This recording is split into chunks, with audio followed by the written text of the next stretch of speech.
मुल्क में जिहाद के नाम से डराने का ट्रेंड चला हुआ है।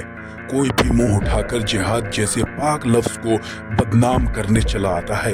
कभी लव जिहाद, खाना जिहाद, यूपीएससी और जमीन जिहाद जैसे जिहाद का नाम सुना जाता है। अब इसी कड़ी में असम के सीएम हिमंता बिस्वा शर्मा ने फ्लड जिहाद और जोड़ दिया है। साथ ही गिरिराज सिंह ने आबादी जिहाद का भी जिक्र करते हुए पूरे मुल्क में एनआरसी नाफिज करने की मांग की है। University of science and technology Meghalaya यानी यूएसटीएम पर सीएम हिमंता बिस्वा शर्मा ने इल्जाम लगाते हुए कहा कि मुस्लिम शख्स की प्राइवेट यूनिवर्सिटी फ्लड जिहाद फैलाने की जिम्मेदारी है। हेमंता ने कैंपस बनाने के लिए पहाड़ियों की बड़े पैमाने पर खुदाई के लिए यूएसटीएम को निशाना बनाया। उन्होंने कहा कि यूनिवर्सिटी ने अपनी जोग्राफियाई हालात का फायदा उठाते हुए एक बड़ी पहाड़ी खोद दी। यूनिवर्सिटी को बनाने के लिए मेघालय की करीब 5 से ज्यादा पहाड़ियों को काटा गया। असम के शहरों में सैलाब की वजह university of science and technology Meghalaya है। आपको बता दें कि यूनिवर्सिटी पड़ोसी रियासत की री भोई जिला में मौजूद है।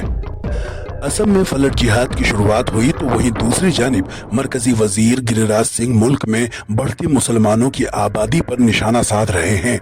अब फिर से गिरिराज सिंह बदलते डेमोग्राफी के लिए एनआरसी को जरूरी करार दिया और एनआरसी के मुद्दे पर राहुल गांधी पर निशाना साधा। उन्होंने कहा राहुल गांधी को हिमाचल प्रदेश में इसकी शुरुआत करनी चाहिए। गिरिराज सिंह ने कहा कि हिंदुस्तान को इस्लामिक स्टेट बनाने की साजिश चल रही है, इसलिए एनआरसी जरूरी है। बिहार के 4 जिले ही नहीं बल्कि पूरे बिहार में, पूरे देश में, दिल्ली के अंदर एनआरसी की जरूरत है। अगर एनआरसी नहीं लगा,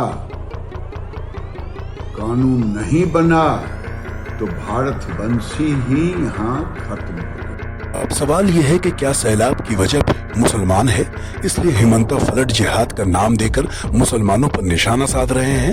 तो बदलते डेमोग्राफी के लिए गिरिराज सिंह पूरे मुल्क में एनआरसी लाने की सलाह दे रहे हैं। इस्लाम में जिहाद किसे कहते हैं? इस्लाम में एक सराहनीय संघर्ष या प्रयास है। जिहाद शब्द का सटीक अर्थ संदर्भ पर निर्भर करता है। इसे अक्सर पश्चिम में गलत तरीके से पवित्र युद्ध के रूप में अनुवादित किया जाता है।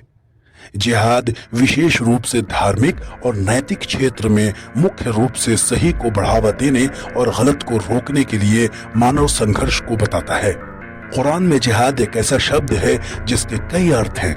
कहीं सब्र, कहीं बुराई के खिलाफ जंग और भी कई मायने लिए गए हैं। तो जिहाद को बदनाम करने वाले जरा आंख खोलिए और अपना ज्ञान बढ़ाइए।